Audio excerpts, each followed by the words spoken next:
Kyle's not here, but all of them told me that they will be here. So it's just a matter of time. But it's gonna take a minute to load in here. There. Here, all of them. Okay, there we go. All right, and so we are now recording. All right, so I will call the meeting to order. It is 5:19 p.m. This is the June 25th, 2025 meeting of the Climate Smart Kingston Commission. My name is Julie Noble, and I am the Sustainability Coordinator for the City of Kingston and the Chair of the Climate Smart Commission. And present in the room, voting commission members, we have present Billy Chesson, Kat Carroll, Anthony Fitzpatrick, Huber, Roberto Rivera, Dan Smith, Jake Strauss. Remote, we have Pat Abroad and Kevin McAvoy. And we also have a few guests with us today. So I would like to welcome our guests and see if they have any comments. Brendan, you're in person. Would you like to make any comments to the record? Not at this time. No, thank you. All right. Well, welcome to join the conversation at any moment. And we also have Michael Helm. Would you like to make any comment for the public record? And I'll introduce you when it's time on the agenda. But do you want to make any comment for the record? I'm happy to be observing this meeting for many reasons and looking forward to all that goes on. Great. Michael is a consultant that the city has hired for our refrigerant management plan. Oh, cool. Through New Yorker's School Refrigerant Management. And so Michael was the person who helped guide us through our refrigerant drive that we did at the fair last year, and then supported us again this year. And we're happy to have them on as the consultant. And we also have a panel present. All right, great. Are there any modifications to the agenda?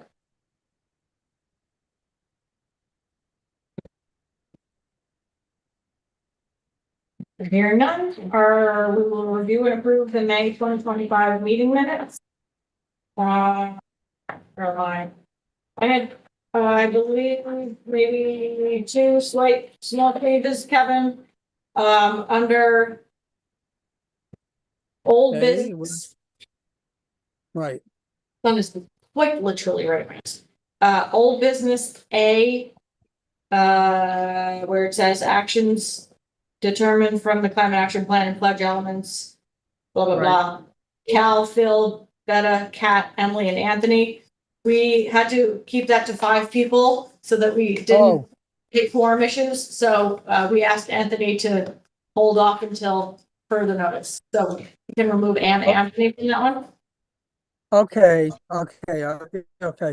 Yeah, I think I missed that. That's okay. Discussion. Okay, very good. And then on the second page, like halfway down, it says link to MREIP, and there's no link. Oh, let me get Your connection. Okay, get the link. Okay, your connection is really poor, so I'm not sure what you said, but hopefully you got that. Okay, thumbs up. See a thumbs up. Does that do it? Yep, that does it. Yeah, and this is unstable. I'm gonna kill the video for a little bit, but I'm still here. Okay. Anyone else have any other comments, notes, or adjustments to the minutes? What about this? Are we added this to the agenda? Or you want to discuss this today? We can discuss that under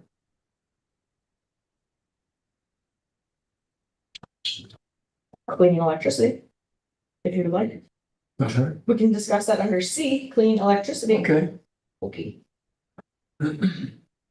All right. Any other comments or changes to the minutes? Now I need to a motion to accept the minutes as amended. So moved. Anthony, can I have a second? Yeah. Jake, any discussion? All in favor? Aye. Anyone opposed or abstaining? Super. Thanks, Kevin. Okay. Membership renewals and applications. The only pending application I had in hand was from Brendan Walsh. I discussed with Brendan Walsh his intent to either hold a position or not, and he has chosen to not hold a position at this time, so we will keep the application on file. And of course, you're welcome to attend any and all meetings or donate. As you like. Brandon Walsh's meeting, by the way. The very same, Brian Walsh is in. Okay. Just making sure. I do know that the person in school that said they keep saying they're lying and they don't, said they're going to come. Connor. What's Connor feeling? I guess Connor comes and Connor. Connor comes to Connor. Okay. Perfect. Great. So that's the status of membership. And we have one vacancy, one voting vacancy, and 2 non-voting vacancies. By the way, this is bothering everyone. You're welcome to move around, but if you're nothing about it. Where we need. All right, so focus initiatives. Give me what you got. I just sent you. Okay. Yes. Has all our slides in it. Oh, yeah. Did I sent it to you earlier this week, right? Or? I don't have my slides. No, I didn't. Oh, good. Thank you for that. You sent it to the internal. Okay, got it. Okay. I sent it there, I yours. sent it, and And then I just added added to mine. it. Yeah. And all I did was add to yours, I didn't change it. Yeah. Do you want me to bring it up on the screen? Sure. Sure. So exciting. This is so exciting. It's like a puzzle that was put together by so many people. Yeah. And I'm trying to look excited. At first, it's real.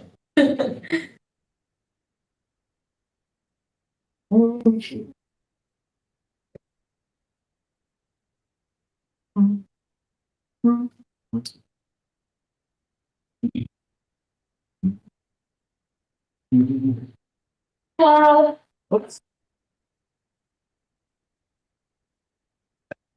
Okay, so I have reviewed New York stretch code as well as city code, I think, for electric vehicle readiness, solar readiness, and battery storage readiness. Just searching for any provisions in the code that relate to any of those 3 things. We also have some other types of code covered by you guys. I reviewed the zoning code, which is chapter, I think, 405 of the city code, so we might have some overlap. I didn't actually check out yours. Okay. But there might be some overlap. You're saying this is an unvetted combined presentation? Yeah. To some extent, yes. We're not in full consultant mode here. Let's wait to see your logo. Okay. And I did fire code. Oh, so I looked at the city code to see how it references fire code and then. Yeah. Looked at fire code. Okay, so advanced slide. Go for it. Okay, so this is just a collection of the pieces of code that touch on all the stuff. So the stuff we have already seen, because I did a presentation on just the EV part of things, I think 2 months ago. So there are some pieces of stretch code that deal with EV charging station capabilities. This is about new parking garages. I think we can motor through these pretty quick. It's just what is that the upshot is stretch code has a bunch of provisions for EV charging stations and solar readiness, requiring buildings to have roof space adequate for solar readiness and the electrical capacity of new buildings to be able to supply EV charging stations. There isn't really anything about batteries that I could find in stretch code. You can move on to the next slide. Yeah, this is about the electrical power packages. I don't think we have to dig into each one of these. What are electrical power packages? Well, funny you should ask. It's the power requirements that the building has to meet in order to be able to supply an EV charging station. So for this category of new building, they've got to have a 208/240 volt 40 amp outlet for each dwelling unit of panel capacity and conduit with the feature installation of an outlet. Okay. So just giving the requirements that they have to meet when a building of this category is built. Oh, so new buildings must be EV ready. Correct. Yeah. Yeah. According to the stretch code. According to the building code. The stretch code. Or stretch code. Yeah, Right. which is the building code. Building, okay. Oh, sorry, did you want me to move on? Yep, no, that's okay, yep. So, a bunch of different, options for, how to comply with this. I've got in the next sections, I've got each of these sub chapters laid out. So I think we can move on here. So new buildings have no less than 2 Right. electric vehicle. Do you want to back up one? At least one of the following. So, And are these commercial buildings or is that residential? good question. Stretch code, I think is just commercial Okay, and multifamily. okay. Detached one, is that where that is? Detached? These are different sections. Oh. R residential, C is commercial. Okay. So for the one labeled with a C means, yeah, it's commercial.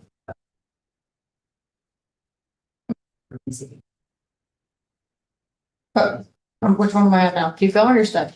Yeah, keep going. So this is just saying new buildings shall comply with at least one of the following, one of which is having these EV charging station readiness. This is for parking garages and parking lots. Have to have the, it's all this 208, 240 volt, 40 amp requirement. So you have to have the electrical capacity, power capacity for 5% of the total parking spaces, minimum of 2. As well as the outlets. But you don't have to have the charging stations themselves, just. Right, this is just the capability to have the charging stations, yeah. That's how all of this is set up, is that it just has to be ready, right? Its readiness has to be, if someone were to want to install whatever it is, Then they charging would be station or able so, right, it's sort of paving the way. Parking lot, pun, not intended. You move on. Okay, so that was EV, so moving on to solar. Right, so we are following IECC Appendix CA, which says that buildings 5 stories or less in height need to have a solar ready zone. There's got some latitude requirements, which I think we fall under. And there's a couple of sections that direct you to for compliance. There are a few exceptions. So if a building already has renewable energy, it doesn't have to be solar ready. If you have a lot of shade, then you don't have to have a solar ready zone because you're not going to be harvesting much solar energy. The third one is kind of similar. If an engineer says you're not getting enough sunlight, then you don't have to do anything. And if there's a lot of equipment up there or skylights or vegetative roof areas, then you don't have to do it either. So And this is per which code? this is all stretch code, Oh, stretch. but this is taken from IECC. All stretch code says is new buildings shall comply with the provisions of IECC Appendix CA. Okay, So the rest of this is from IECC Appendix CA. okay. Yeah, you can move on. Ready? So here is the specific language of some of these sections. Just saying, how to meet the requirements. The construction documents, the plans and so forth have to indicate the zone.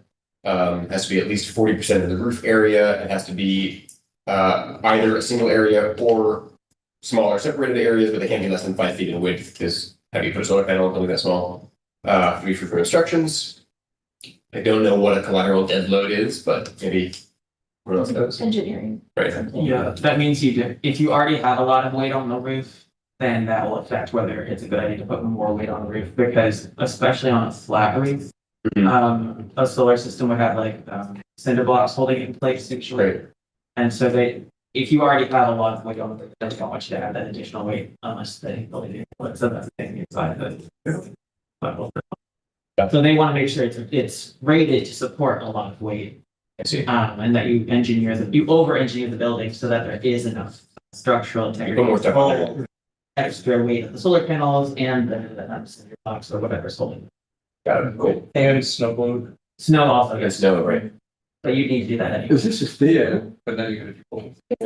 It's New York, so this is New York stretch code, but what New York stretch code says is that we are abiding by IECC, which is the International Electric Okay. something. Something code.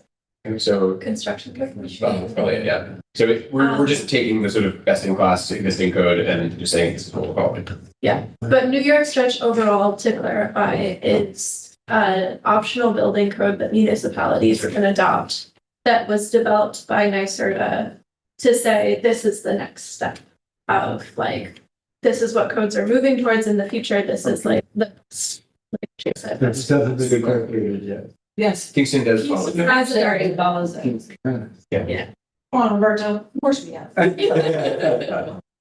Whether it's happening or not is, I hope, part of this Conversation. conversation. Right.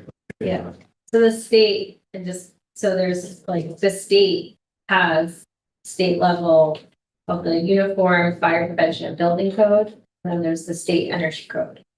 And municipalities, I think, automatically have to follow those.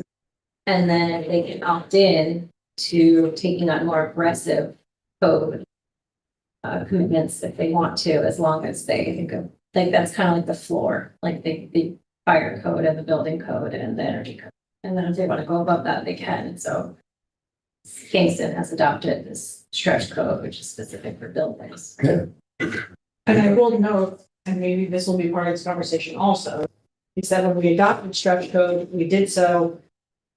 And it was ornery and it was a terrible process, but that's not the point. The point is that I was told at the time that this was like the 1.0 version, that like a 1.1 version was going to be coming out shortly after, and that was solid several years ago, and I've heard crickets to get that. Interesting.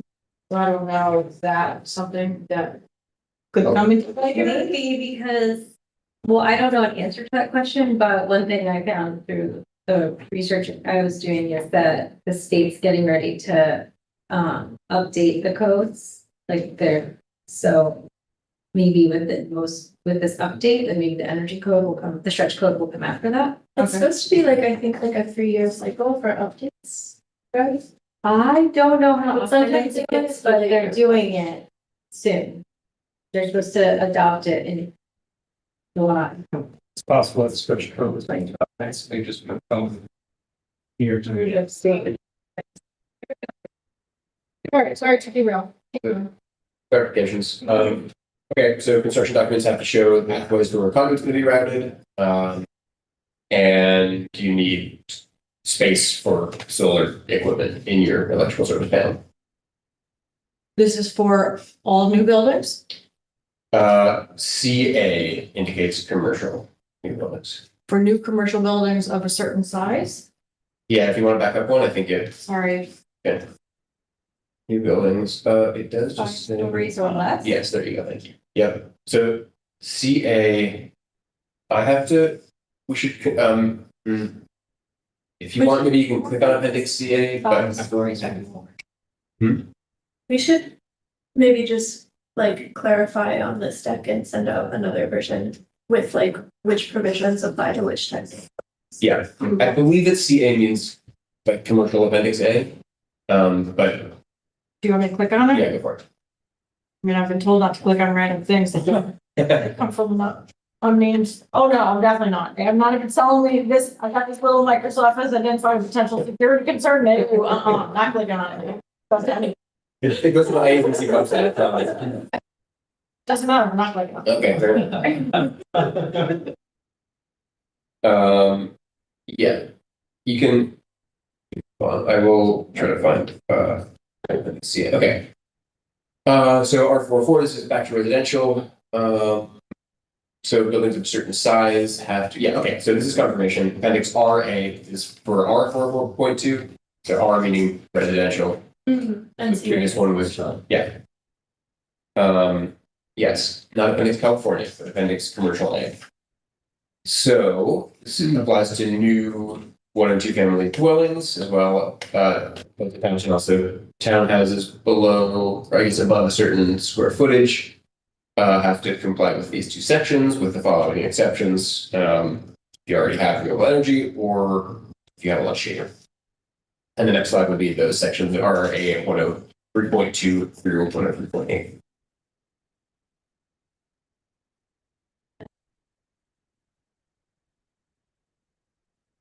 What's townhouses called out? We're gonna like, It's detached.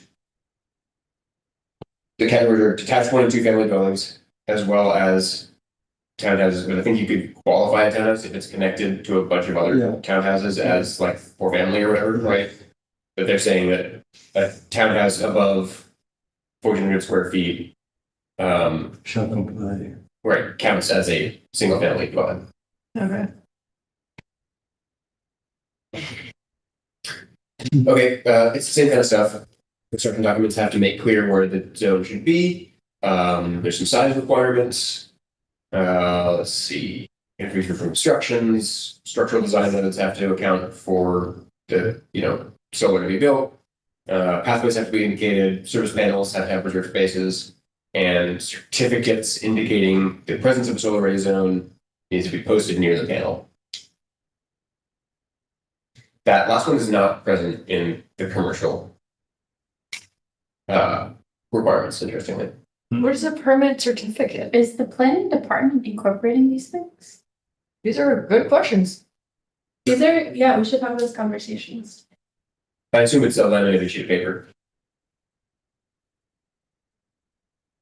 Oh, so the electrical panel needs to have reserved space, but does it need to be built to have the capacity for it?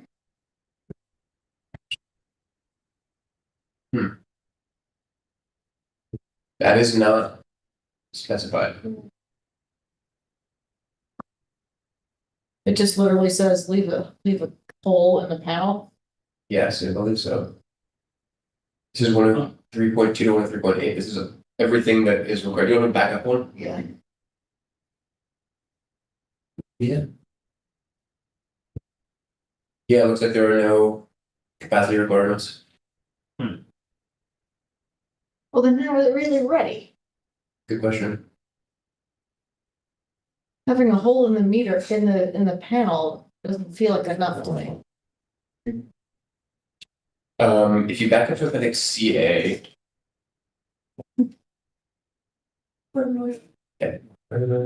So yeah, this one also does not have. None of this talks about the capacity. Like building in the electrical. There have been, some of these requirements have talked about capacity. I think that was only for the electric vehicle stuff, though. But I'm wondering if that's covered elsewhere. Maybe that's a question we could answer by talking to somebody at the. At the server, whatever. I Well, I guess the the building department. Right. Like, Maybe I'm thinking that's the wrong way. We don't need electrical capacity, we're bringing in the electrical. Yeah, I don't know how that works. Does the panel box have to have capacity for if the solar is running through it, but they have capacity for It it? makes sense. Just if you're leaving a breaker, open. a dual pole, so. Dual pole circuit for 240, so then the rest of like a residential system realistically, And typically, you would want the panel to be a higher capacity if you're going to do things like heat pumps, solar chargers. So it would make sense for them to say like, it needs to be a 200 or whatever. 200 amp service. So I don't know if that's every. And That'd then be covered in non-solar ready section. I like to see your point. Oh, this. Could also deduct too, like by saying it must have this, then you can deduct then. I don't like any Some projections. engineering the size of the building. That's think it must be that's a good filtered. question though. Yeah. Seems reasonable. Reductions allow people to be like, didn't say it, I don't do this. Right. I didn't understand. There's two dual poles, right? In other words, one would be for whatever service you're getting and the reserve for what it may be coming in for the solar. And it could be in the same panel, Yeah. the same panel box. Yeah, from that breaker, you can install it. So panel. Just, this is. My point is, the fact that this conversation even needs to happen means it's not clear enough to the lay reader that, not that the lay reader would be somebody building a home, but like, Well, it's not clear in this excerpt. This isn't the whole. Radiators. Gotcha. What, Isn't clear? what size the service? What size the, Electric panel would need to be for a home or a business that would be able to have all of this. That's going to be able to Every accept the building's load. different, though. Yeah, It'd be this a is what we do. 20,000 foot, 20,000 square foot single residence mansion, big. Yeah. Big house, but that's, I bet you there is a section that lists a minimum though, that's just not within the solar ready section, but yeah. that has an overall minimum for like, Okay. Because you would need that for heat pumps also. yeah. Yeah, but there's a million variations that a building could be in it. This isn't meant to go through them all. It's just to say, Right. you're gonna do this, whatever it ends up being.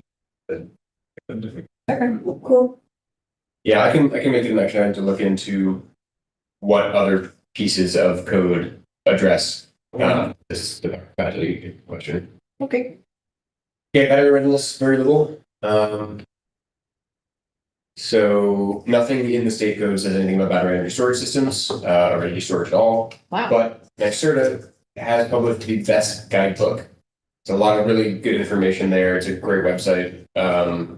So it's not code, but there are resources available to municipalities to get started on preparing for this stuff,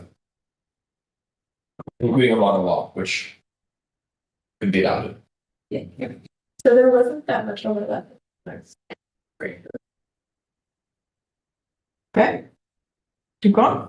Yes, that is the end of my section. I made mine a different color. Well, now we're talking. Now I'll be held accountable when I see the color. So I looked mainly at the zoning code and I also looked a little bit at the permitting processes that are available within Kingston that are just online. So I didn't like talk to anybody. I just looked through. So we'll start with solar. There are kind of two categories here. There's and I included a methodology which was just searching for solar and photovoltaic within the Kingston E code. These are the definitions that came up. So there are two main definitions here. There's a small scale renewable energy system, which can include solar or wind turbines. Like there's a category of like small wind turbines that you could use theoretically. And then so there's the small scale, and it's very non-restrictive, which I think is good. It requires that they have minimal or limited impacts on surrounding uses and are intended to supply renewable energy to an individual building or contribute to block scale resiliency efforts. And then beyond that, if it contributes to multiple buildings, I guess beyond block scale, then it would be a large scale renewable energy system.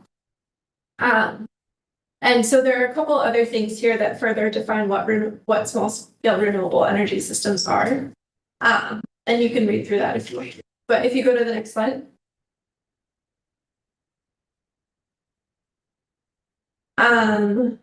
Okay, so this is something else that came up within the code. This chapter 220, I believe the energy conservation code is kind of like maybe it's largely related to the New York or the Energized New York financing program run by EIC, which is PACE, I believe. Yeah. So this has some different definitions, which might be confusing to folks who are unfamiliar with PACE.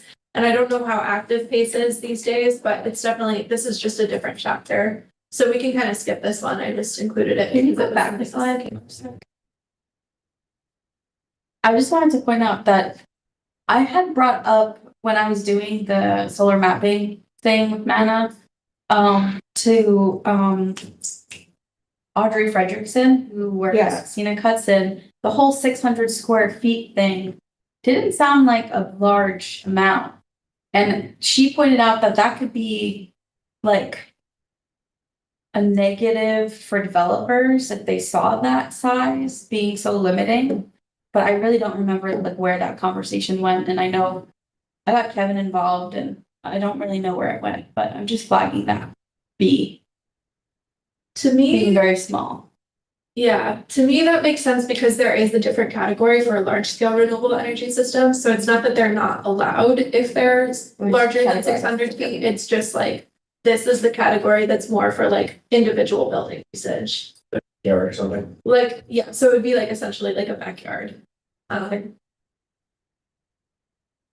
right. Just listed as an example. But then, so if you, yeah, does anyone have any further questions on this slide? If not, we can move a couple forward. Yeah. Okay, so this is kind of a loose summary of findings. I wrote again that the requirements for small scale renewable energy systems seem non-restrictive, which is typically what we're looking for. We want a zoning code to not pose significant barriers to the development of small scale systems. Permitting fees were like just like the cost of like labor essentially. So it was not a big deal at all. So it includes, and the nice thing about this is it also includes all rooftop solar up to 100% of a building. So if it is on a roof for a building, it can cover pretty much the whole roof as far as like, you know, I mean, obviously there are design and engineering things, there are setback things maybe, but can include a large amount of the roof if there is, for instance, a large building in Kingston. That would still be small scale, and there's no special variance needed. I did find that large scale renewable energy systems may not be as well defined within the code, and then processes for approving such systems may additionally be ill-defined. However, the likelihood of, I'm not exactly sure what the boundaries of the city of Kingston are, but it's a fairly urban area, and then there's like the surrounding towns. So like the likelihood that we'll see a developer come in and say like, we want to install this huge large scale system is just pretty low because it's an urban area.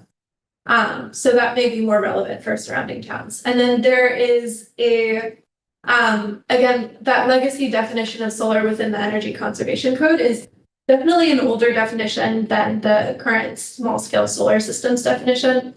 That's not really an issue. They don't appear to conflict in major ways. And then the one thing I did notice is that the permitting fee schedule lists commercial solar and commercial battery permitting fees, but those aren't otherwise defined in the zoning code as specific uses. So I want to like ask just the permitting folks what they use to define commercial solar and commercial battery. Because especially if commercial battery like applies to small scale residential battery systems, that would potentially be an issue. I didn't see one listed for residential battery in the permitting schedule, so it might just be that not that many people are installing them. Yeah, I found the same thing when I was taking here. Yeah. Same thing. Okay, so that's solar. It is, are we doing okay on time? Is this helpful for folks? Keep going.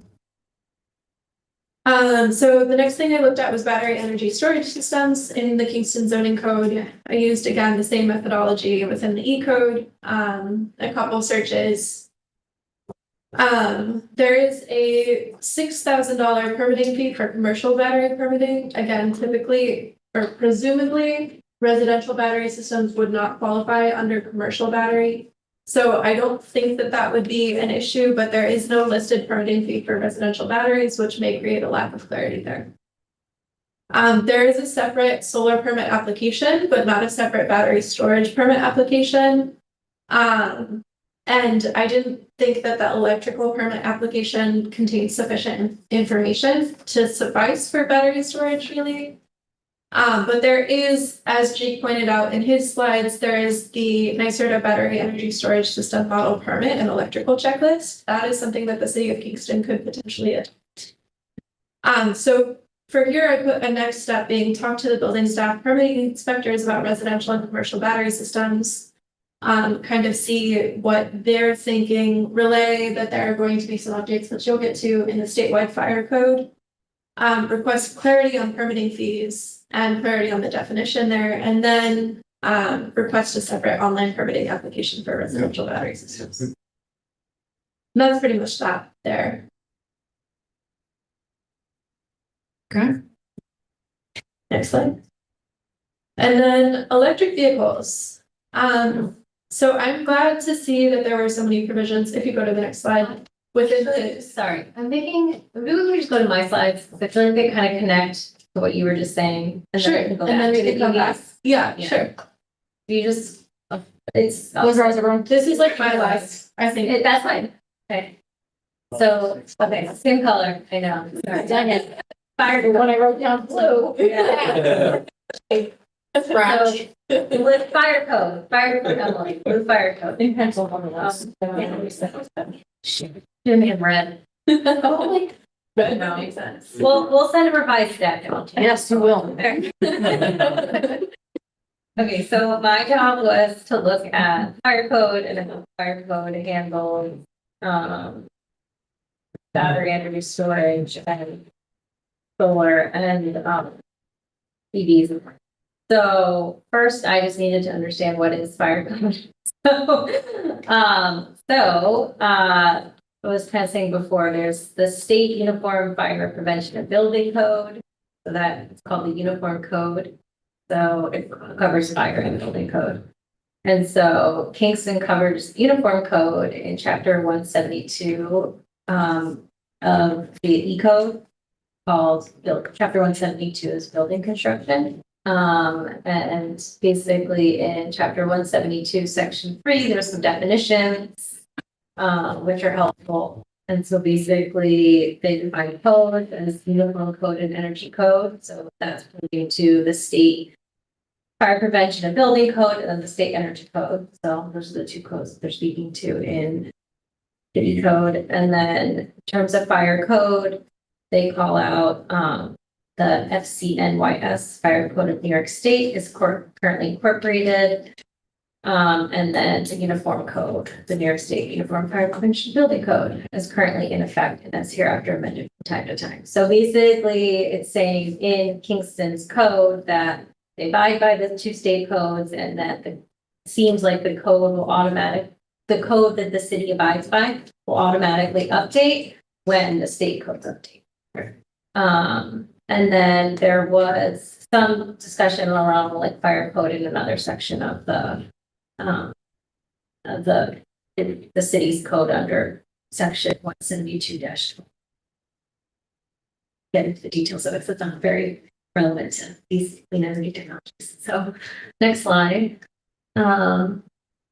So this then just provides just like a little bit more about what's actually happening with the code in the state right now. So the Department of State oversees the code updating and adoption process. So there's currently a rulemaking process going on to update the uniform code. So it's going to include the fire code, the building code, and the energy conservation code.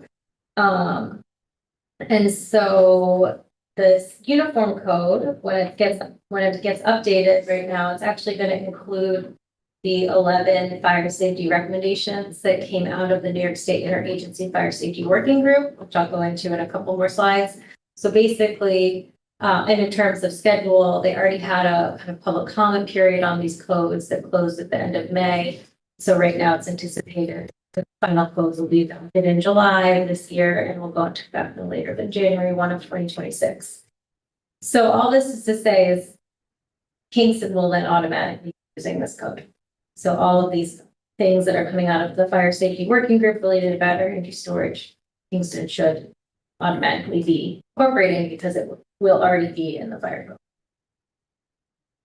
code. So just some background on what the fire safety working group is. So basically, last summer or the summer before, no, 2023, yeah, there were a few different fires at 3 different battery energy storage systems in New York. They're all kind of utility scale battery energy storage systems. This governor basically convened an interagency fire safety working group after those fires to try to address some of the safety concerns that had been raised by those fires. So the working group consisted of officials from different state agencies. So here's the list of what? Did you ever see that note from Michael? Warwick had 2 fires and. Yes, yeah, 2 of the fires were at Warwick. Oh, dang. Yeah, and then the other one was at East Hampton, I believe. And the Warwick fires, I think they were the same developer, same battery storage manufacturer. So yes, they put together this working group of different state agencies, and then also brought in some external experts to support the working group. So we go to the next slide.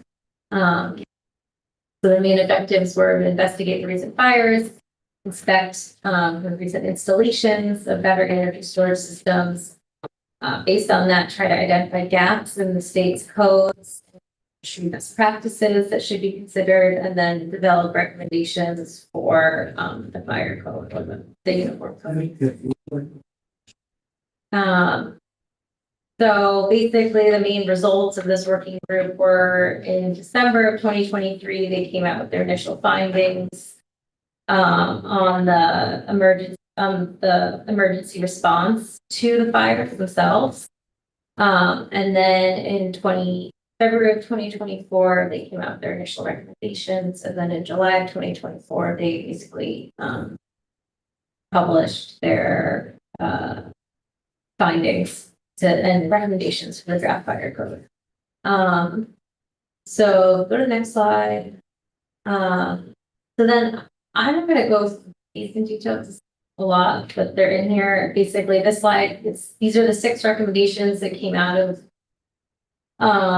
fire safety working group that are now getting incorporated into the new code to improve safety. The battery energy storage installations, and then go to the next slide. These are just some of the other additions that they recommended that it's my understanding are being incorporated as well. So I think this might be helpful for the building staff, the city to be aware of. That's just a bit about like what's going on, I guess, with the code updates as it relates to battery energy storage. And then go to the next slide. This kind of touches on what Kat was talking about. So this is outside of fire code. So I mean, basically my main finding on fire code is I don't really think there's anything the city needs to do. It seems like it's all being covered by what the state has done related to battery energy storage. And so as long as the city is adopting the new uniform code, then it should be set. And ideally the fire department and building department will review and get familiar with the updated code. But so then outside of the fire code, though, this, as I was saying, going back to what Kat was saying, there are just other things that the city could do related to battery energy storage systems if it was inclined. The 2 main things would be reviewing the model local law that NYSERD has developed and the model permit. And so if there is the same thing, but there could be some sort of engagement to see if this is something that the city would want to consider adopting, both the local law and the permit. I think it would make sense to do both if you were going to do it. And if the city decided it wanted to move forward with enacting the model law, you do need to first update your comprehensive plan. Which we're doing. Right, which I remember you said you were doing. So like it should all kind of happen together, I would say. The comp plan needs to reference it. It has to have, I think the comp plan has to have like include goals around battery energy storage systems. So like in the comp plan, you'd have to have some sort of like goal or policy thing around battery energy storage systems. And then from there, you could do the model. But I would have to go back and look a little bit more depth exactly what you need to do, but something along those lines. And finding model language of what that would look like. And I think there's some examples in, well, the model law it had a little bit of just like some examples of what cities could do to meet that comprehensive plan requirement. I don't know if it had examples. So then go to the next slide. That's it. So that was my stuff on it. So I just thought they were kind of Yeah, no, definitely. related. So it made sense. Back to the other slides. Yeah, just there's one more on electric vehicles that I did want to get to. I just wanted to mention about fire codes. We have this like monthly renewables blast at NYCP, and we actually just put out an advocacy action like this week about fire codes because there's 2 meetings left for the codes council to vote on and adopt the codes. Otherwise, they'll wait till next year. And we're seeing a lot of opposition say that battery energy storage systems are unsafe and referencing fires. And if we could just point to the adoption of this fire code, it would be a good kind of combating that misinformation and on your personal lives, if you're able to sign on to that advocacy thing, to fight to pressure the Codes Council to adopt the codes that have been very thought out and researched. I'll forward the action to everybody. Okay. Is this what I'm supposed to do? Yeah, so I had one more slide on electric vehicles. This was one where I did think that it might the zoning code could potentially benefit from like just further outlining that electric vehicle charging stations, level 2 charging stations specifically, are kind of permissible throughout the city. It doesn't say anywhere that they aren't, but it also, I couldn't find like a specific use for electric vehicle charging stations. And this is what code you're looking at? Oh, the E-code. Gotcha. Yeah, this is the E code again. So this is the zoning code. So I searched everything I could around electric vehicles. The only thing that really came up was that there's a fee charged for non-ZEV vehicles parked at charging stations. The other thing that came up was that there is a limitation on where new automobile service stations can be, but it excludes electric vehicle charging stations. But I didn't find any further references to electric vehicles or charging stations within the zoning code. And this is something that I have a little bit of experience with based on previous work that I did through a World Resources Institute cohort on electric vehicle charging. So if you go to the next slide, there should be one more with kind of But is this in the zoning code or the E code? the zoning code is part of the E code. Right. Okay, Yeah. so this was. Okay. Yeah, so this was I searched the whole E code. I kind of included all of the provisions that I found for electric vehicles. Sorry, did you need me to go forward? Yeah, one more. All right, so these are kind of typically recommended, and I would say this is based on just my experience doing research here. So I would typically say that you want level 2 charging stations as a permitted accessory use in zoning districts. I know that Kingston has form-based zoning, kind of, so it's a little bit different. I'm not as familiar with form-based zoning, honestly. But generally what you want to do is ensure that level 2 charging stations are a permitted accessory use throughout the city. And that level 3 charging stations are permitted primary use for districts where they make sense. So that's typically like automobile service station districts would make sense, like places where you can cite a gas station. You might also want to be able to cite an electric vehicle charging station, but you don't necessarily want a level 3 electric vehicle chargers like somebody putting it in their house, right? So you would typically put that in like residential areas. Like I said, I'm less familiar with Kingston's form-based zoning. But I believe it's mainly centered around building types. Is that right? Like the form type? Yeah, so you're saying that right now our zoning code doesn't allow me to put a level 2 or level 3 anywhere I want to? It doesn't say you can't. It also doesn't say you can't. To my understanding, to what I found through my searches, there might be language that I missed. Okay. So that's why my next steps here were like, discuss this with the zoning board to see what their thoughts are, because they might have more information about just either I missed something or there are like already processes in place, because obviously there are already charging stations here. So maybe the building department staff is permitting them and inspecting them, but they're just not like necessarily talking to the zoning board about it. So I just wanted to talk to the zoning board and see if I missed anything or if there's any further information. So there isn't really a zoning board. Oh, okay. So there's a zoning board of appeals, but there isn't like a zoning standard zoning, right? Julie, it's Yeah. Kevin. I think the discussion is referring to the zoning task force. Okay. Yeah, I would They'll be, make recommendations on to amend the form-based code. Right, and they can, I believe they can include all of this in there, or most of it, you know, unless they have some objection, but I don't see what would be an objection. I guess my clarification is, if you have a question about like interpreting zoning, you might want to speak with, Bartek, who helped essentially write the zoning code. Okay, cool. But if you have a question about if we want to change the zoning, there is a zoning task force that is been formed to do like a after a review of the, like a 6 month Yeah, look sure. out of it. But and those are the sort of Two separate actions. And I would say let's talk to Bartek first. Yeah. And just gather more information, make sure that there's nothing I missed on the EV charging station side. Okay. And then, if there is something that we would recommend, obviously we would have to discuss that further. Get the actual language specified. These are just kind of like basic best practices that I've discovered for other cities. Most cities don't have form-based zoning. Most cities have like more district-based. So this is like what I have seen in other places that have had district-based zoning. I also just want to note that this section here references level 2 stations permitted at most building types and so at other building types.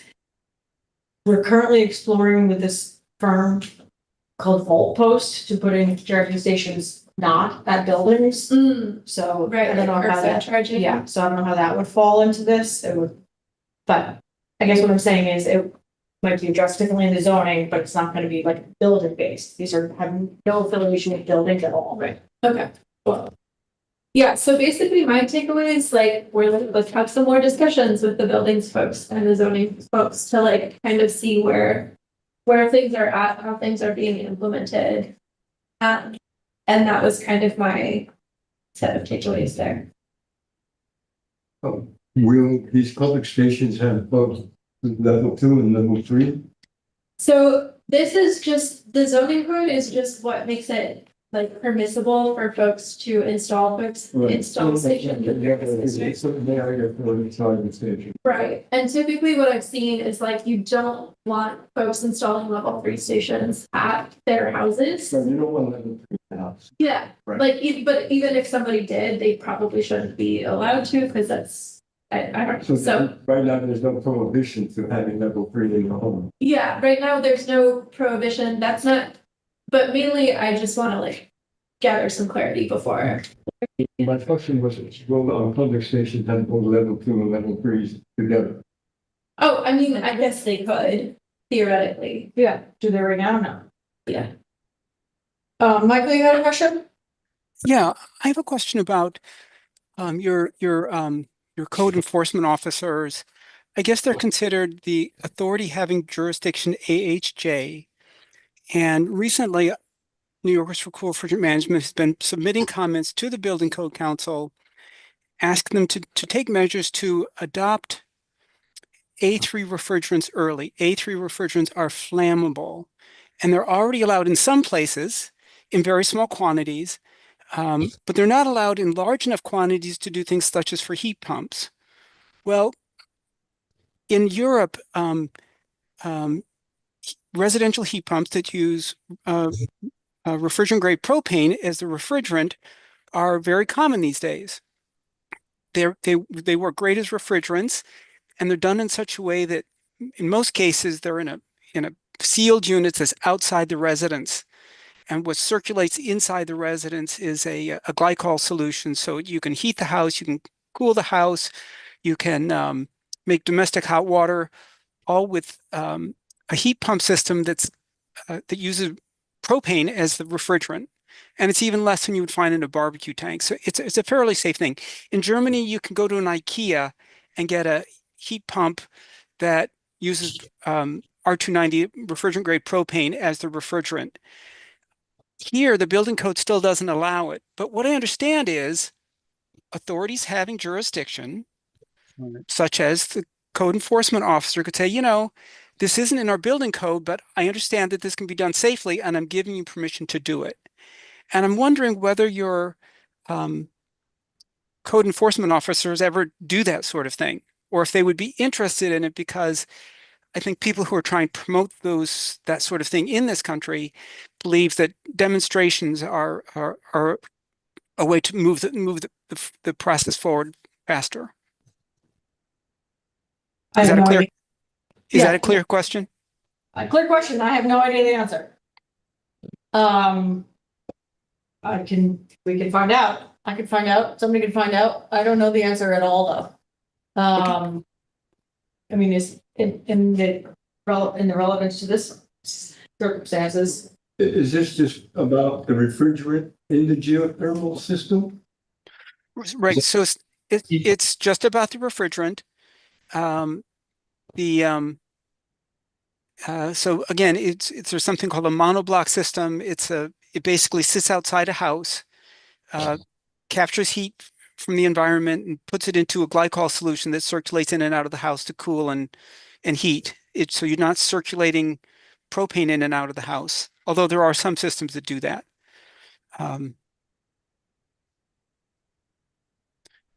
Might be a question that we could include if we do have further discussions with the code folks. Yeah. That'll work. Did you hear that answer, Michael? Sounds great. Okay, Um, great. One thing on, just for clarification, under the form-based code, what used to be called zoning districts, like commercial, residential, blah, blah, blah, Yeah. manufacturing, blah, all that. Yeah. Those are called transects under the form-based code. And you'll actually find a chart somewhere in the code that shows the permitted uses, which is a rough equivalent, not exact, but a rough equivalent of what would have been bulk regulations under the old zoning. So I hope that helps clarify something. Yeah. Great. So well done, first of all of you. I feel like I should clap, but we're at a meeting, so.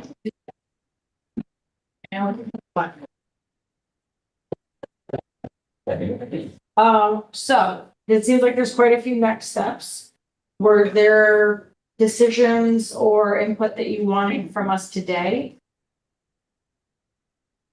I feel like we just went through a lot of information. Yeah. I think maybe we should send around revise the deck a little bit, make a couple of the comments and suggestions that were suggested throughout our conversation and presentation. And then send it around, so that folks can take a look and see if the next steps that we've outlined make sense. Yeah, maybe we just like refine the next steps so they're cohesive between all The various- so that it's like really clear to the group of like what we're thinking. Maybe one slide that clears all of them. Exactly. Yeah. I'd like to add from the electrical code too, but I've been having on right. I made some progress today. Okay, that's cool. If I have it by the time we start getting the slides, I have the good ones. Okay. Yeah, so maybe we'll take another while to refine things and send them around and we can discuss again at our next meeting. Yeah, Okay. maybe we could like get everyone's like yay or nay on the next steps I know. and then we can move forward from there. Excellent. Anyone have any questions on anything that was presented or more clarification? What's just the timeline on updating the codes? We wanted to. Yeah, you said there was a 6-month task. Oh, Kevin, do you Is it know just the answer to ever that? The 6-month thing, that came out of the Common Council a while back, and it's been a lot longer than 6 months when it came out. The zoning task force is, actively taking recommendations. So I think this should be forwarded to them after you get done with Bartek. That would be my suggestion on next steps. Like you're going to talk to Bartek and then follow up with the zoning task force. If Bartek is, comfortable with that, that's Bartek's recommendation. I would say within the next 6 months or less. Yeah. Like immediately, if you want to do it, like, ASAP. Yeah, do it. Yeah. So it isn't like in 6 months you turn into a pumpkin or something. No, not going to happen. But I would address it sooner rather than later so that the task force doesn't dissolve or something like this happening. And then you got to get a new task force and oh my God, we don't want to do that. So yeah, let's run with Bartek and the existing task force, as fast as possible. Okay, So I wanted to say that it seems like a really good idea to have battery energy storage comprehensive plan in place in case someone here in the city of Kingston decides to buy school or whatever, put one of those things on it. That is something that we get really excited about, and it would be probably helpful to already have something like that in place. Yeah, so that's the purpose of the sort of template code that NYSERDA put out, battery energy storage law. So yeah, one potential next step is that we could view that and see if there's anything in there that seems like a glaring omission or seems that it doesn't apply to Kingston, or what steps we would take to tweak it to fit our needs. Because I agree, it'd be good to have. Yeah, there's nothing that the code would have that battery thought. It's like, if the decision, if our commission was like, yeah, we think this would be a good thing for the city to consider, like then what happens? Who would go to? There would be a couple steps. We would probably take a simultaneous or phased approach to speaking with both the executive and legislative branch of the city. The administration, like, is the administration amenable to this? I can lead that conversation.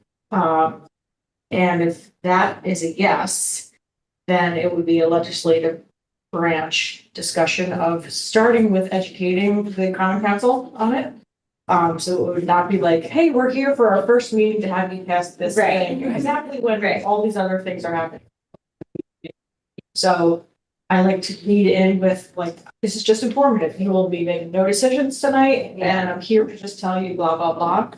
And I feel like they aren't caught off guard doing that, and there's a lead in. So there would be some sort of like, Don Pony show of what you have your storage stuff.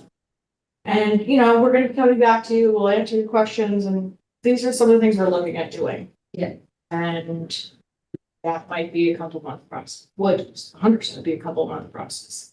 Then they would, if it would need to be a local law, I don't know if it needs to be a law or a resolution. Just so you know the difference, like a resolution is like, hey, you promised that we're going to be doing this, but another resolution or somebody else could say we're not doing that anymore. A local law is like harder to change. It's more code. It goes into the code. It goes through local law. I think nice to recommend the law. Right. Yeah. So if it is a law, then it's a many month process, but it's codified then. Yeah. And recommend. Yes. So all that to be said is that neither of those things has to do with changing the zoning code. That would be just passing a local law allowing or disallowing or whatever we're planning on doing. And then if that has to also go through zoning, that will be a separate process. Quick question. Roberto. As we design our public EV charging stations, are we thinking of just getting electricity only from the grid? Or are we thinking about maybe adding battery storage and getting our electricity from renewables in order to, electricity from renewable instead of directly from the grid? I'm just curious. All the above, right? I mean, To date, it's all been coming from the grid. But There are some cool modular things that I've seen where folks, you can it's just like an EV charging station with a battery, and you can. what about County has some kind of program County has- to explore that possibly? And sometimes they're mobile too. The county has one solar powered EV charging station. It was at the Business Resource Center and now it's up at the Ashoka Rail Trail. Other questions, comments, or thoughts about this topic?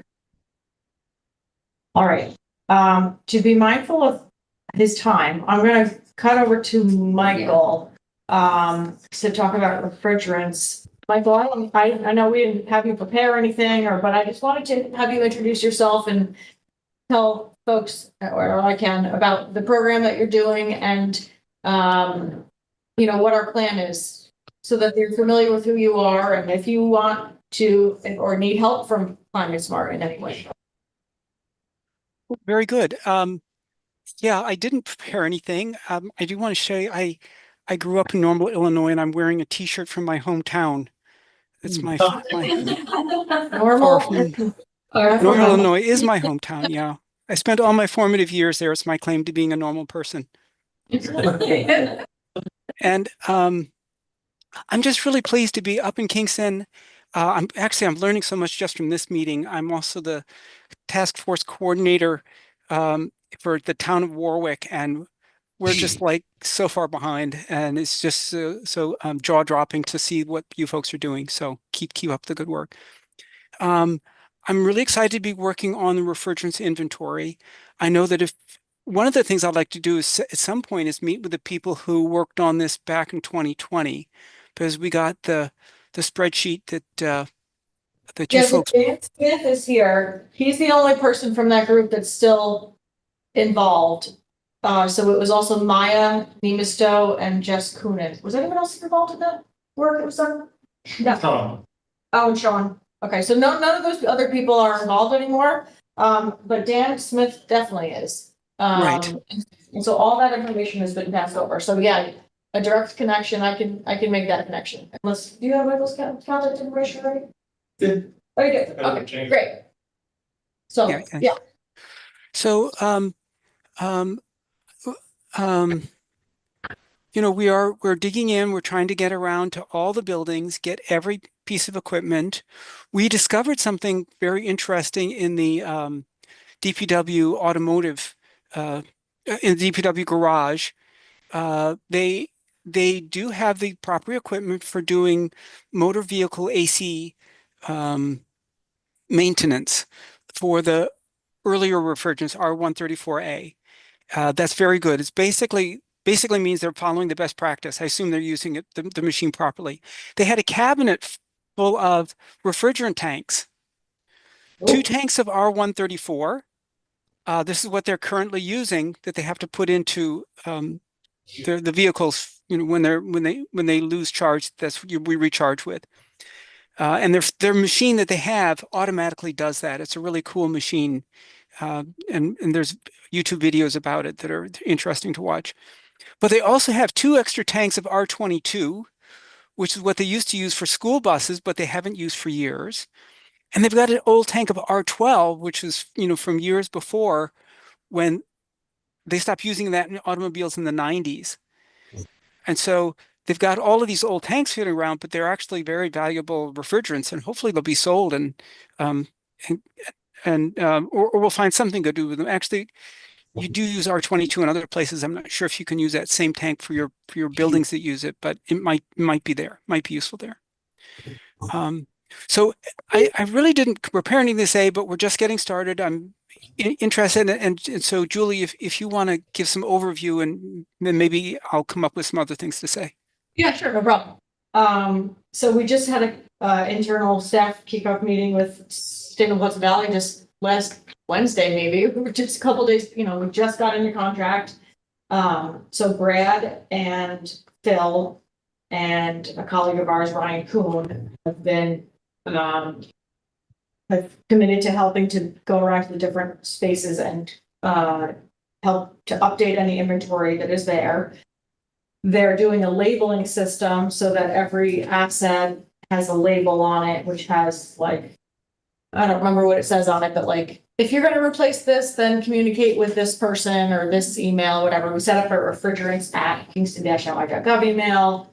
And so basically the inventory is just started. They have taken all the information that Dan and the team did. But that was, at this point, that was 2020. So that's 5 years ago. And so they're understanding that. Something that I did think of, and not that we need to talk about this right now, but we're assuming that all assets you're inventorying are city-owned assets.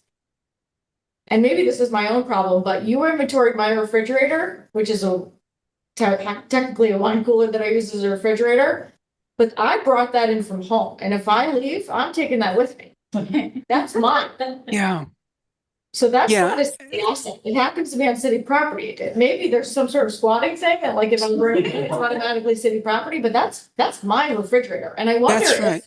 Yeah. other people's like under desk refrigerators are also their own, because I don't think we as a city just say, hey, you want a refrigerator under your desk? We got you. Yeah. Certainly they wouldn't buy me the one that I have. So that's something we should probably talk about offline, but that asset. That's a good is point. mine. There was somebody else at I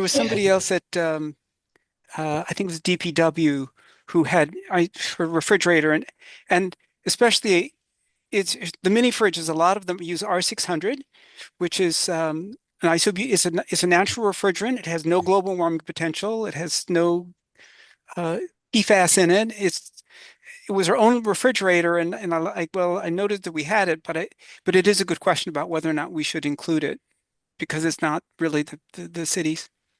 One of the things I tell people, though, when I see those, a lot of people have kind of think of the ideal office refrigerator. There's nothing in it except today's lunch, right? It's not packed full of stuff, rotting food in the back. Mine's filled with stuff.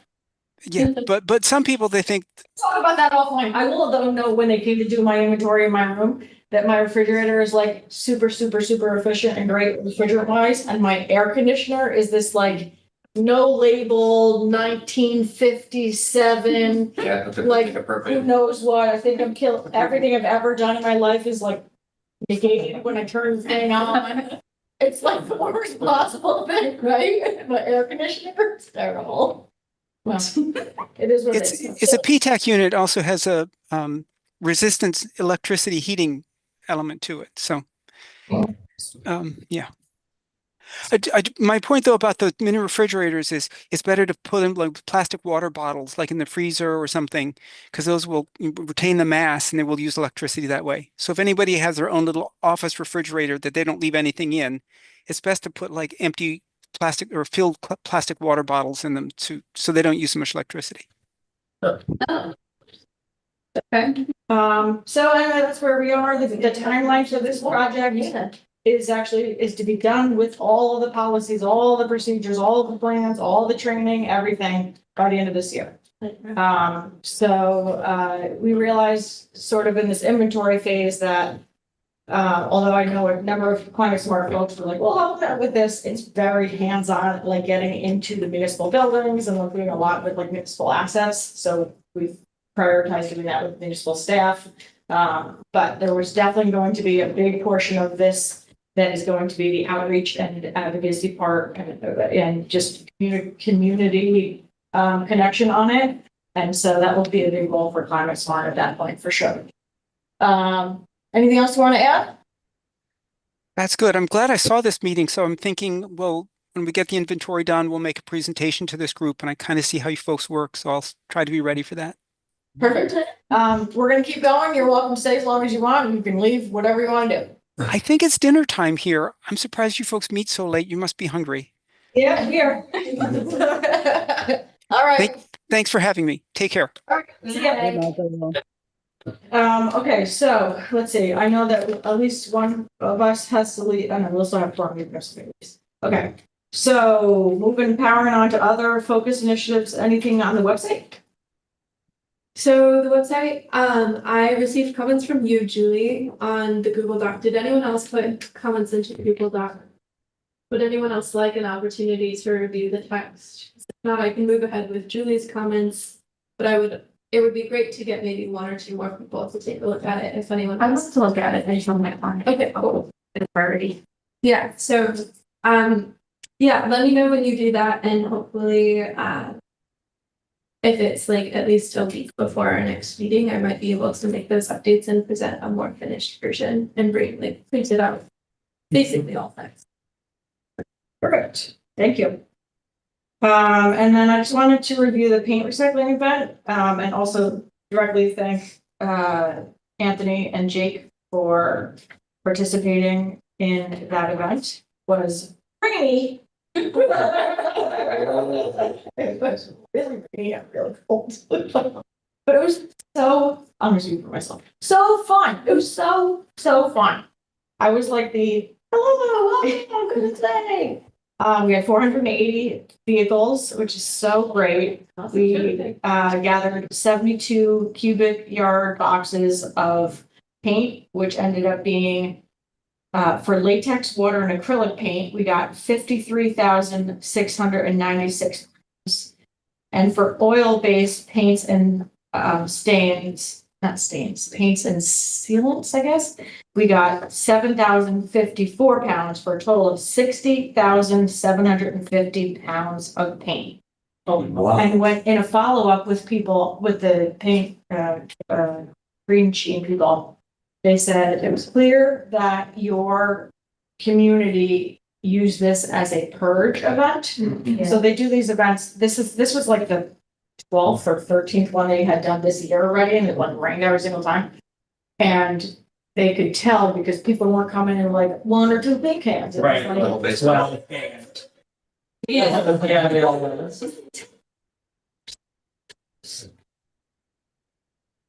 Everyone that drove by was like, they said 2 things to me. I can't believe you're still doing this in the rain, and thank you, this is amazing, oh my gosh. And everyone was And so, it's like totally one of those Great. things that anyone who like, we also like inherited paint when we. yes, bought our- everyone. Like, I brought paint. Hasn't been in the garage most of it. well, I know, how long it's been there. Yeah, I mean, so I'm only just kind of speaking from like the logistics end and like the welcoming end, but I don't know if the 2 of you want to speak from these 2, and we also had, we had 10 volunteers on our end, and, we all of us, so hard, but they were helping unload. So how did that part go? It's great. People were really appreciative. Everyone was, yeah, we got a lot of kind words. It was great. Once the car started arriving, the time flew by. Like the 10 minutes we were sitting there waiting for the first car to arrive felt as long as the whole rest of the Yes, thing. sure. Once we were It's busy. like, oh, they're gonna be like this? Yeah. There was no stop, and people had to register for a time. That's the other thing they said to me, almost everyone said to me. Because they would get into a queue, and the queue, we ended up having 2 lines of queue, it was like probably 15 cars deep in each line. So there was like 30 people in the queue at any time. And constantly I was just like, going this lane, going this lane, going this lane, and everyone would roll down their window. I did this. Everyone would roll down their window. But I have an appointment, as in, these people must not have an appointment, I get to go around, and I said, every single time, all these people have an appointment. Because it was, you sign up for like a half an hour, they did it as a half an hour slot. I said you should do it as a 15-minute slot, they did a half an hour slot, but like 50 people sign up for that slot, and I said to them afterwards also, please go on the website, you're signing up for the slot, you're now one of 50. Right. Or 7 of 50, so Right. people can expect, okay, I'm not gonna get there and be at the front of the line. But even with the line, it moved really fast. Yeah. I mean, it was so efficient, Yeah. so efficient. How many vehicles did we have signed up? We had 460 signed up. Wow. 452. That's pretty good. Great turnout. Yes, really good turnout. Post recaps on, There's on Engage, the mayor's newsletter. okay, Oh, non-socials, like on Facebook. You could paste the bit from the newsletter into its own. Yeah. Yeah. I just And didn't there's know if there was pictures. something already. Okay. And then, do you have any feedback Oh, about it it? was definitely a lot of fun. There's people, there's at least one person who told me that he got back in line and went second time. Oh, yeah. And I forget, there was someone who commented they were far away, but I don't see it as I didn't that. get that information, and that's something that they were remiss. I debriefed with the firm afterwards. I was like, you need to ask where people are from. But they don't need that for their information, but the community wants that. You know, how far did people come? Yeah. They said, drive 7 miles. And I was like, I think people do more than 7 miles together. I have no idea. One conversation I had about that, a guy came from Dutchess County and said that Dutchess doesn't do anything like that. So Well, it was super, there were no accidents, there were no, we had the fire department were there all day just in case. I didn't hear one single complaint, I mean, it was super, smooth. really, really smooth, I mean, literally we all walked away with a $100 bill in our hand, like it was super, Yeah. like it's really full. I'm sure it's boring, but yeah, all right, so that's that. I did ask, like, would we do it again, or have we now like saturated or whatever, unsaturated the area? They said they don't tend to like to go back to places again, but they like to work with communities that like to work with them. And we thought it was great, because it's a ridiculously small amount of work for me and us. Yeah, And a huge effect. yeah. I mean, we took 60,000 pounds of sink out of, not only out of the waste stream, but like recycled it back into more paint Yeah. and more stuff. I would love to know, there's no way of knowing this, but I want to know by what percentage we decrease the amount of paint within the limits, city limits. Because it's meaningful. Yes. That mine's a lot. And you can buy it and they sell it commercially. You can like, So cool. yeah. Maybe in a couple of years. But they did ask me for other communities to recommend. And, you know, they could certainly come back. They might go to like Saugerty. So if people only drive 7 miles, it might be best for them to go like New Paltz, Yeah. Saugerty, or something else. I mean, with feedback that Dutchess County doesn't have anything like that, maybe they do it in Rhinebeck or Poughkeepsie or whatever. Right, but then you get somebody with a big parking lot. Right. Like who would I have an email in my inbox saying, we have more openings for the fall. Who can you recommend to me? I have contacts at Poughkeepsie Day School with the parking lot. Let's do it. Right. And it costs us nothing. Right. Unbelievable. Yeah, Right, the where they mall get is rid the of it. first. Good point. What's what? The mall, the gallery. Yeah, that's, That parking lot in the Norris. And they're just wings of nothing. they're lucky. Yeah, that's fair. I don't even know who I would call there. Oh, it doesn't have to be there. I guess it has to be somebody in Poughkeepsie that would be willing. You just get a Ouija board. The mayor next gallery. Right. They're spiritual. All right, they do? Do they? I'm asking. I don't know. I've never heard of it. Really? That's, I mean, there's just, because it's a large, it's big. big. Everyone's a school place? I know. Anyway, good work, everyone. There is one thing that could be voted on before, we run out of any kind of time, so, and then everything else is just reporting, so. I don't know, Roberta's gonna present this. Okay, actually, do you wanna do that now? Yeah. Okay, It's an idea, looking at it, times in, items, and there's a company here in the state that's actually doing this with. Yeah, I'm on Ithaca, already up in, and basically, but I spoke to some, Chris, legislator, Chris, Stewart. And he asked me whether I want to make a presentation, so I'm thinking, I would like to make a presentation on my own. As a, independent citizen with testimony lawyers. And then what I would like to do is see if we can get in touch with this company and have them come here and do a presentation. Does that sound? is the company H2NY or HC? Or, I think it's Standard Hydrogen Corporation. This is the name of the report, and this is the name of the. Yeah, Okay. I know Standard Hydrogen Corporation, yeah. So what's H2NY? Like this. Image of this. It's some sort of initiative, gotcha. Are they all New York, right? They're New York State. Standard Hydrogen? Yeah. Yeah. what do you know of them? I met the people who started the company, at the New York, Best Energy Conference, Best New York Battery Energy Storage and Technology Conference, and Oh, they have the best conferences. yeah. Best has the best conferences, and they had some fun swag. But yeah, they seem like a legitimate company, but like real projects and, projects in New York and projects in, I think, other places as well. So they're definitely still, I think, they seem like a little bit startup-y still, but like they're, because their technology is, it's more, it's new, it's more innovative, but they do have some like that they can bring to. I don't know enough. I can't talk more than what I just said, but I'm happy to. Would you be interested in having somebody from this company come and do a presentation? What is I haven't read through all of I it. mean, they're doing interesting stuff. It's Yeah.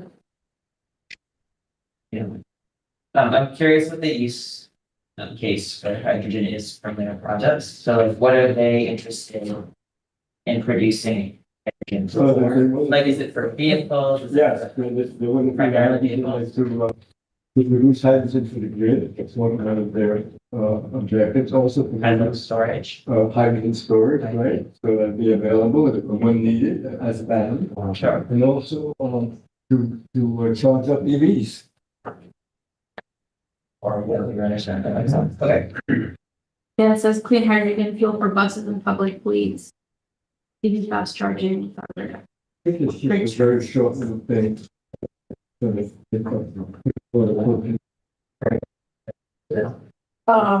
I don't have any issue with that.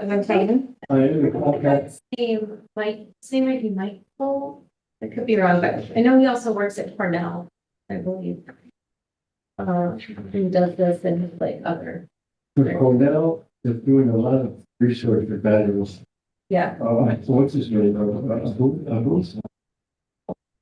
I think you know, yeah, he's up there. They're doing really big kind of energy. Battery stuff like this. But if you guys are okay with me contacting the company and see if we can get somebody to come along, I would do. Does anyone have big issue with that? All right, let's go. And as far as the presentation of the company next month, I'm gonna do that totally on my own, just test the water. Okay. Okay, go. And then, you know, if waters look good, then I'll come back and I'll say, well, this is what they told me about, you know, what their interest in hydrogen. And then we'll see how we move. Okay, so you're gonna invite them to the July 23rd meeting or the I'm gonna try and, yeah. August 27th? The person, my contact, is in Canada right now, but he'll be back very soon. In July, and I'm asking to reach out to people here in this company. And then I'll ask Kent to come with the people so you can meet him as well. Okay, well, if they're not close, they might want to just come remotely. Yeah. Which is also fine. So They July, can zoom right? in. July or August. July, okay. Cal? Just to say, I'm not sure if anyone else here follows the Bullet podcast, the sort of the energy podcast. In May, there was an episode about hydrogen that I found useful in like managing my expectations of what hydrogen is well suited for and what's not well suited for, and I'd be happy to circulate the link. Yeah. Oh, yeah. But there's some applications where it like doesn't actually make sense, but people are still trying to sell it if they're in companies, and there's other applications. I would send that around. There's just Great. Great. excellent. Anything else on- Yeah, the name of the company, I sort of, was it, Roberto, was it one of the companies that we were talking to back months ago, or is this a new company? No, it's not. It's not, Kevin. Standard Hydrogen Corporation. Yes. Standard Hydrogen. Okay, I'm gonna put that in the minutes then. Okay, got it. Thank you. I don't think, yeah, I didn't work on that one, but right, Roberto, that's what I was asking, right? These are different people. Yeah, Yeah, yeah. okay, got it. We're good. Great. All right. Before general reporting out, there is one thing, under the New York Swins, project is that we're going through the state environmental quality review process for that project. The New York Swins project is the beach terracing project. And as part of that, Climate Smart Kingston Commission was identified to be an interested agency.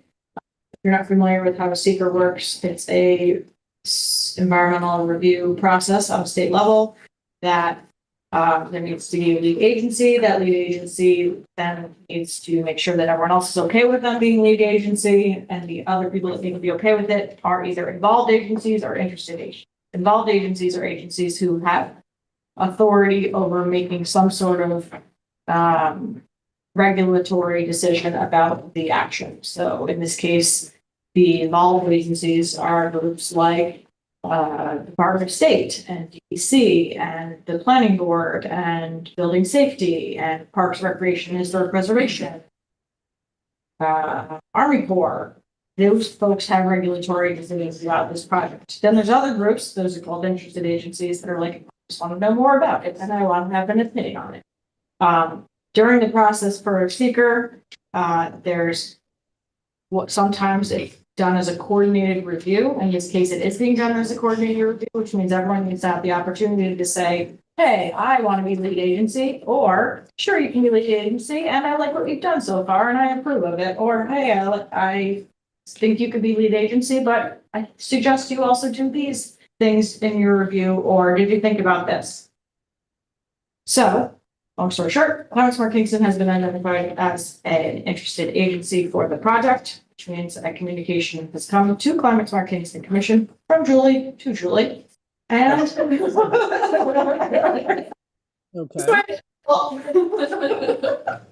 Julie, would that be CAC as well? Yes. Okay, both CAC and climate. Got it. And so Climate Smart has 30 days from when Julie received this letter from Julie on June 6th. So 30 days would be July 5th. To either to fill out this form that is submitted or that is included in the packet that I sent to myself. And that states what your agency is, the address, the phone number, that you acknowledge receipt of said packet, and that you either consent, you agree that the Common Council would be the lead agency, so the Common Council would be agreeing to lead this this environmental review. Or that you don't consent, you don't want the Common Council to be the lead agency and you want another organization to be the lead agency, which you would suggest.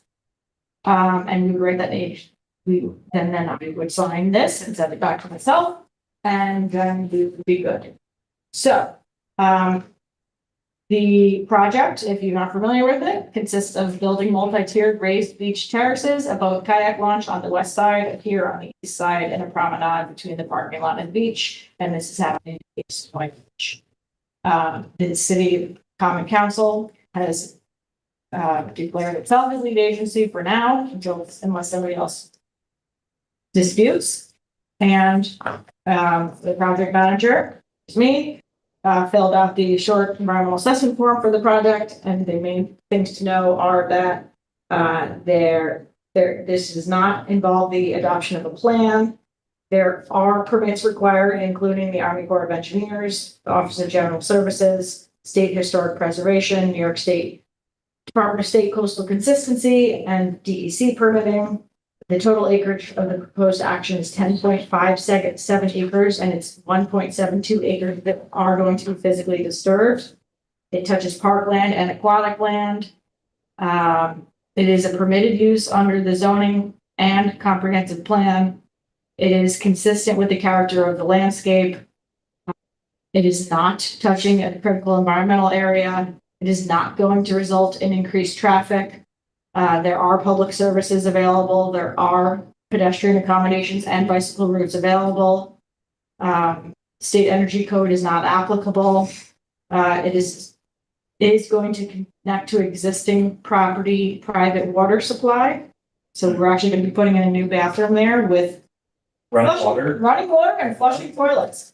Is there potable water as well? There will be if there's running water. Okay. If there's city water, it's potable. Right now, there is not. Will the proposed action connect to existing wastewater utilities? Yes, because we will be putting in, we'll have to run sewer out to the Kingston Point Beach. Does the project contain any contiguous to a building, archaeological site, or district on the National Register of Historic Places? No. Is it designated as sensitive for archaeological sites? On the SHPO archaeological site inventory, yes. Does the portion of the site adjoining the proposed action contain wetlands? Yes. Will the action physically alter or encroach into an existing wetland? Yes, we are creating a wetland. The Hudson River is also considered a wetland area. The project would include the construction of a wetland cove and a pedestrian pier. The wetland cove would be about 22,500 square feet, creating a new wetland on part of the existing sand beach, allowing water from the river to enter the wetland at any high tide and high water levels. The pier would extend 8 foot wide by 50 to 60 feet into the water on pilings above the water out of the navigable channel. The habitat types that are impacted are shoreline and wetland. Does the proposed action contain any species of animal or associated habitats listed by the state or federal government as threatened or endangered?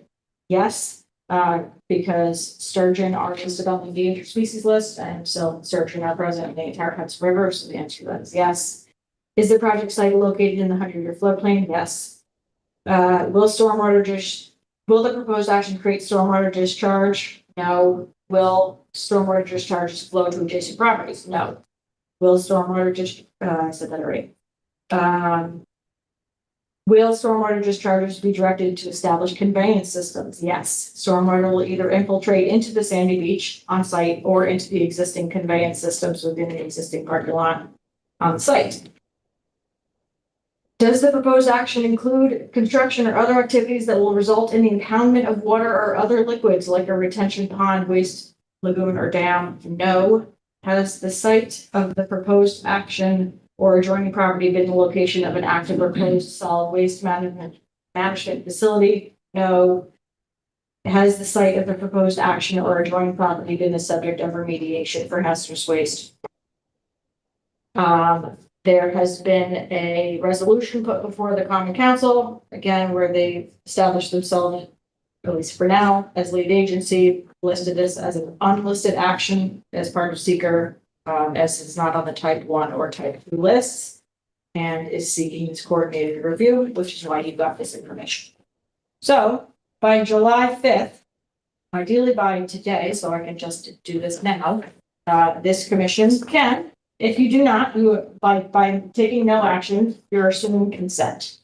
Consent means that you're okay with the Common Council being lead agency and you don't currently have any comments on the seeker form. So we can have a discussion about it. You can take no action, which would lead to consent.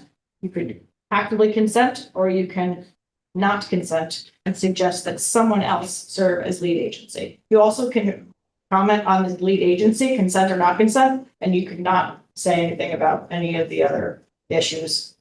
Or you can speak about the other issues. Does everyone understand what I'm asking? Yeah. I'd like to get your opinion. I think that you should consent. I just have a question that will not impact my consent or lack of consent. Is the Common Council usually the agency? Yes. For the city? Okay. If I were off the record, I would say it's on paper. The project manager tends to do most of the work Most of the work, yeah. with the corporation council doing the work, the legal Yeah. stuff. Yeah. But they are signing their names to it, and Right. so as such, they are ultimately responsible for it. Yes. As lead agency, Okay. because they are the agency. Well, I guess the planning board could be the lead agency. This Climate Smart could be a lead agency. It's lead agency for this room, right? For this review. Which takes the preference of the home. After this process, after the 5th, once I've received all the consent forms or not received them from all the involved in city agencies, then I have to go back to the Common Council and they have to review all of that.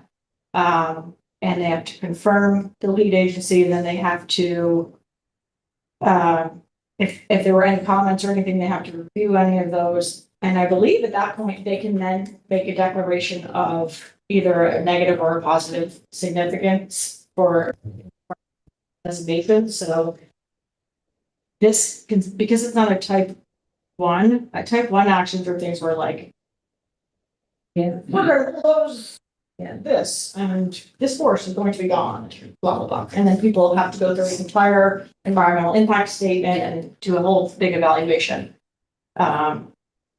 There isn't anything that leads us to think, based on the answers to the forms, and there's nothing super red flagging on it, in my opinion, that would lead to have to do any kind of environmental impact statement.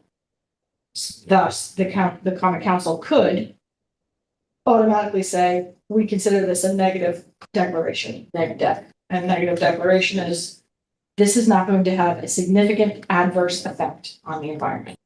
And then they will sign off on that. And then I don't know if there's a time period after that, there might be. And then it's done. It's oversimplifying it by a lot. Seeker's extremely complicated. I think the county council is probably the best. Yeah, that's how we'll do it. So, What was the archaeological question that you answered yes to? We're on a register of potentially significant archaeological sites, right? I think you answered yes on that, Julie. Yeah, can you speak to that? Yeah, I have the Joe Diamond report. I don't want to drag this meeting on until midnight by going through that report, but I can look at it. I know down at the Rotary area that there is some archaeological significance. Probably less so at the beach, although the Hutton bricks in the river may be considered archaeo. I think we'd have to talk to the SHPO about that, but that's that.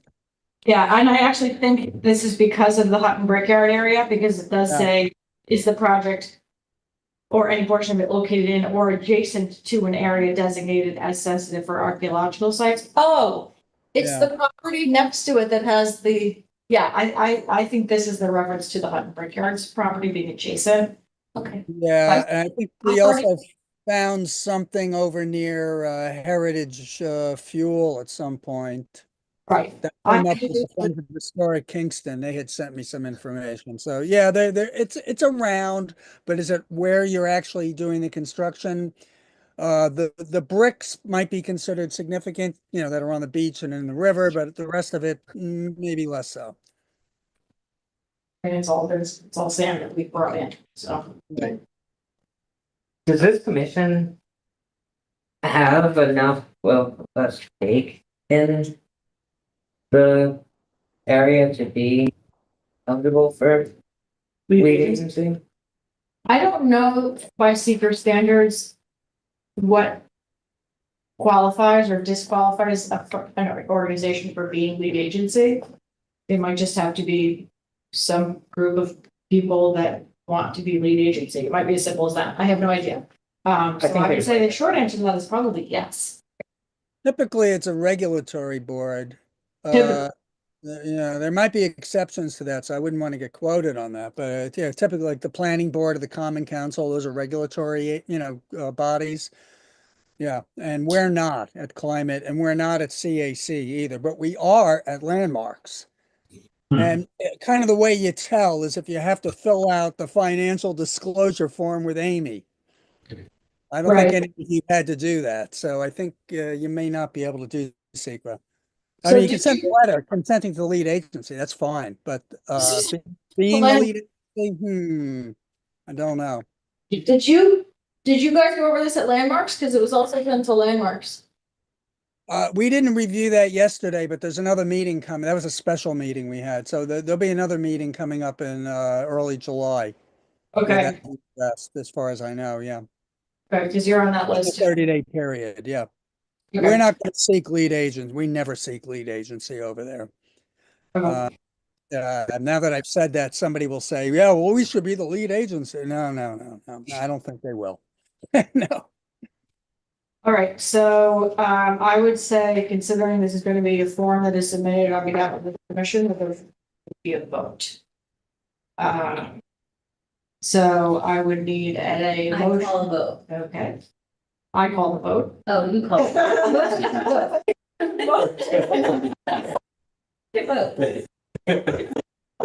I second your motion. Okay.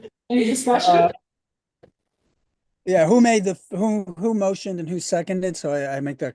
Yeah. She tried to take over. But Wait. There's a lot of people talking. Wait, who made the motion? Emily Oh, made the Emily. motion. Okay, Yeah. Emily. And Seconded. And- Is there any discussion? Do you want to vote for the vote now or? Yes. Okay. All in favor? Aye. All opposed or abstaining? sorry, to clarify, all in favor of having a What was your motion, actually? To consent to You can say whatever you want, we already allow the already common, did. so my motion is to have a vote to consent to allow the common council to be the lead agency for seeker road swims. Is that what you're seconding? Yes. Is that what everyone was voting for? Yes. Okay, great. Jake, you second it? Jake, you're the second? Oh, No. Anthony. Anthony's a second. Oh, Anthony, okay, I can hardly see you. You're sort of down, down under the screen. Okay, got it. Okay, sorry about that, Anthony. Okay, All right, thank you very much, everybody. I just want to quickly point out that I went and saw that wetland that we're creating in that parking lot. Yeah. And it is really, really impressive. It's amazing. It's really, really cool thing. Cool. All right, so all right, everything else is reporting, so I can either report or we can say, have a nice day and go home. I think, whatever you all want to do. Well, I just wanted to mention for outreach and education that somebody who came to the Earth Fair reached out to me from Rhinebeck's Climate Smart Mission and wants to have a meeting and like talk about what we've done. That's all. And I can talk about a little, but not much like for the city. So I don't know if someone from the city can attend that meeting with me or if I should just see what, she wants to know first and then. Can I just invite her to this meeting? Yeah. Maybe. She wanted kind of a more informal, I think. Okay. I'm happy to join a meeting, or I'm happy to do a follow-up meeting. Okay, Whatever works for you. thanks. I'd love to join too. Okay, great. Just listening. Yeah. So I'm Their cafe this Saturday. Yes, Burger Friday Saturday. Yeah. I also did want to just mention that, I might have mentioned it the last time, but our Climate Smart certification expires in September. What I didn't mention and found out since then is that it's due on July 11th. Oh, boy. Oh, like, still. However, thank goodness Hudson Valley Regional Council exists because Eleanor Peck reached out and said, I'm going to help you enormously with putting all this together. And I said, thank goodness. So Phil and I sat down, I've sat down twice now and gone through every action. 100% going to get it again. We would have, if they went for gold, we would still have enough points to do it. So there's not a risk of us not getting it again. We just have to, we've divided the work between who's going to submit the documentation in the next 12 days. So we will then know by September if we have recertified it again to silver, which we will. And a quick follow-up from our last meeting, we had submitted that letter a couple of letters ago about the PREA, the plastic reduction. It didn't pass. Yeah, I mean, it passed through our council. It didn't pass on the state level. And it was never brought to the floor. Okay, so it's not that it didn't pass. Yeah, he's seen it. They had enough votes supposedly, but they didn't bring it to the floor for a vote. There's anything that's Everyone's very upset. in limbo or it's just done? It's done for the session. Which Yeah, means that they next passed year. the Senate and then the Assembly needs to pass it. But yeah. I'll leave it. Was that just that it was too far down on the list of priorities or just someone really loved plastics? Speaker Keesty didn't want to bring it for a vote. Which means if it happens again, it will be like a new title and a new description and we'll have to go through the process again. Great. That's kind of all the things that I have there. Super exciting right now.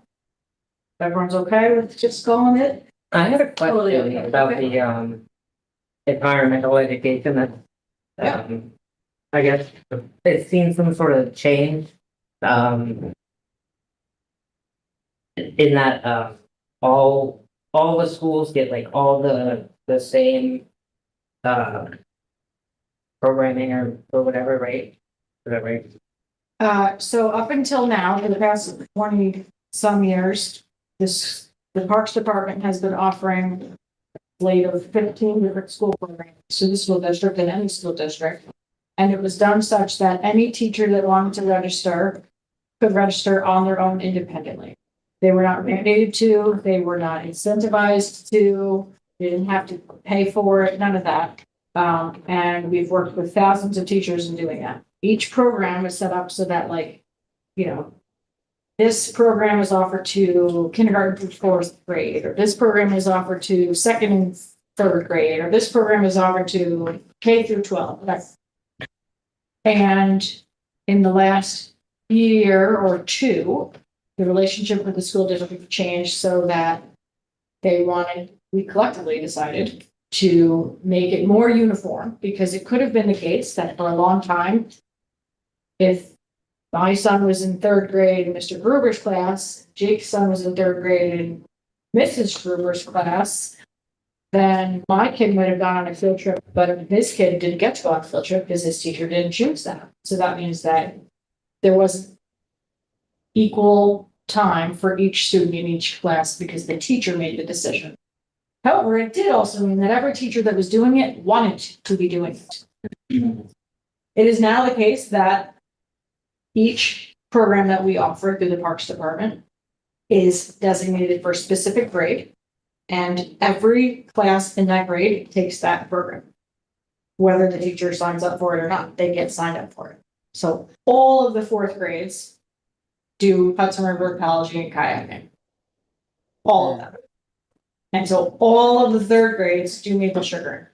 And all of the first grades or kindergartens do Forsyth Nature Student Tour. And all of the X do X. And the school district and the city have partnered with that. They provide the busing, we provide the programming. There's no money exchange between the city and the school district. Okay, so I guess my question is there now less programming or is it just spread out? There's more programming because now we work with every single teacher. We're reaching more kids.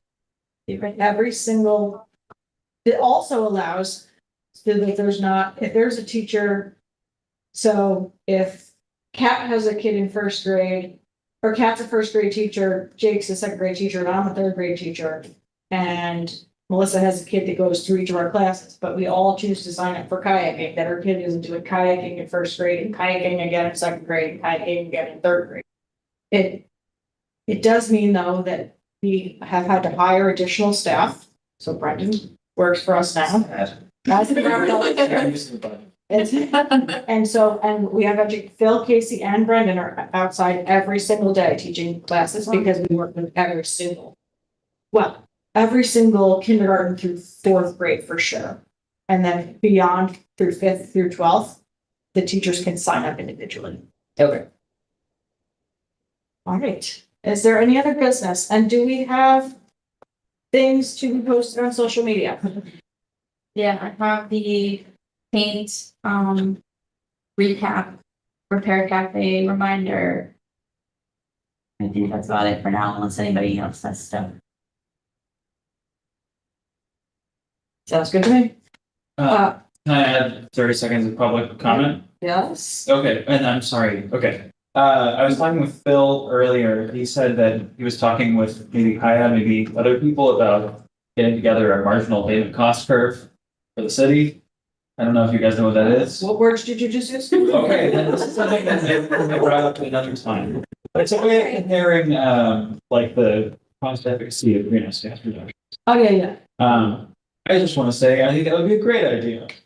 Great. Perfect. Yep, that's it. Do we have quorum for the July meeting? As a reminder, maybe this isn't a reminder, maybe it's the first time I'm telling you, I will not physically be here. I will be still running the meeting remotely, but I will not be here, nor will I be in this state. That matters, but there will not be someone sitting here giving you all a hard time, and I will have someone else playing games. Back to live, sorry, on the social media stuff, but I want to know if we can post about the best storage, take action, but it's an advocacy thing. I would say no. If it's educational, yes. If it's advocacy, then no. Okay, she said no. I will love you here for the. It's not Jake. What day is it? Is it the 30th or the 23rd? 23rd.